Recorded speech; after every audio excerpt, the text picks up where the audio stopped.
Hello guys, कैसे हो? तो आज फिर से मैं आप लोगों के लिए एक हॉरर स्टोरी बोलने वाला हूँ और ये हॉरर स्टोरी बहुत ही खौफनाक होने जा रहा है, तो लास्ट तक ज़रूर देखना। ये कहानी मेरे साथ ही घटित हुआ है। तब मैं बहुत छोटा था और मैं कॉलेज जाया करता था। मेरे बहुत सारे दोस्त थे। हम कॉलेज में सारे गेम खेला करते थे। हम रोज़ खेला करते थे और हमारे कॉलेज के सामने एक टूटा फूटा घर था।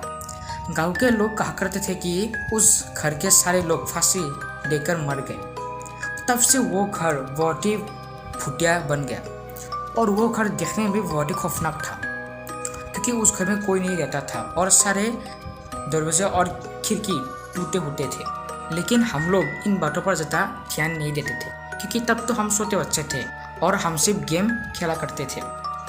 तो एक दिन की बात है, रोज की तरह हम गेम खेलने के लिए गए हुए थे।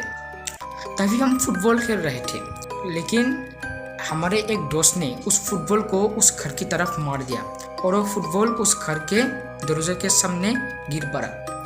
तभी हम लोग बहुत डर गए, क्योंकि किसी की हिम्मत नहीं थी उस घर में जाकर उस बॉल को लाने की, क्योंकि वो घर बहुत ही फुटिया था और तब तो हम छोटे बच्चे थे और हमें फुटों से बहुत डर भी लगता है।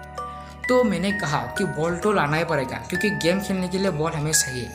तो मैंने कहा कि चलो सारे लोग मिलकर जाते हैं और उस बॉल को ले आते हैं। तभी हम लोग गए। हम लोग उस घर के भीतर चले गए। तब हमें उस फुटिया नहीं लगा, क्योंकि वो घर भीतर से बहुत नॉर्मल था और देखने में बहुत सुंदर था। लेकिन हम लोग नहीं जानते थे कि यह तो सिर्फ हमारे साथ एक सलावा है। तभी हमने देखा शेयर में एक लड़की बैठी हुई है। हम लोग थोड़े डर गए, क्योंकि इस सुनसान घर में कोई जाने की हिम्मत नहीं करता और ये लड़की यहाँ पर बैठी हुई है, वो भी दोपहर के समय। फिर हमने कहा कि तुम यहाँ पर क्या कर रही हो? फिर हमने देखा उस लड़की की सारा शरीर जला हुआ है। ये सब देख के हम लोग समझ गए कि ये कोई लड़की नहीं है, ये एक फुटनी है। तभी मेरे सारे दोस्त वहाँ से चले गए, लेकिन मैं ये सब देख के बहुत ही डर चुका था और मैं वहाँ पर ही गिर गया और मुझे थोड़ा थोड़ा बुखार भी आ रहा था। थोड़ी देर के बाद जब मेरी आँख खुली, तब मैं एक हॉस्पिटल में था।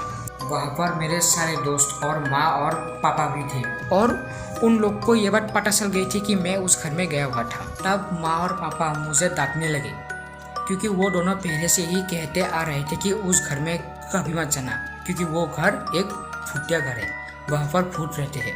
तभी मैंने पूछा कि वो घर क्यों फुटिया बना। तभी वो दोनों बोलने लगे कि उस घर में भी एक छोटी सी बच्ची थी और उनके माँ और पापा थे, लेकिन वो लोग बहुत ही गरीब थे। उनके पास खाने का भी पैसा नहीं था। लेकिन एक दिन तो हादी हो गई। उनकी छोटी सी बच्ची भूख के कारण वहाँ पर ही मर गई और ये बात उनके माँ और पापा बर्दाश्त नहीं कर पाए, इसलिए वो दोनों फांसी देकर वहाँ पर ही मर गए। और उस दिन के बाद वो घर एक फुटिया घर बन गया और उस घर में जो कोई भी गया है वो वापस नहीं आ पाया। तुम ही एक पहले लड़के हो जो वापस आ चुके हो। ये सब सुन के मेरे रोंगटे खड़े हो गए और उस दिन के बाद मैंने कभी भी उस घर में दोबारा नहीं गया। तो यही थी गाइस मेरी एक छोटी सी कहानी। ये कहानी बहुत ही खौफनाक थी। तो अगर आपको ये कहानी सुनकर अच्छी लगी हो तो इस चैनल को लाइक और सब्सक्राइब करें। तो मिलते हैं एक और नेक्स्ट खौफनाक वीडियो की ओर।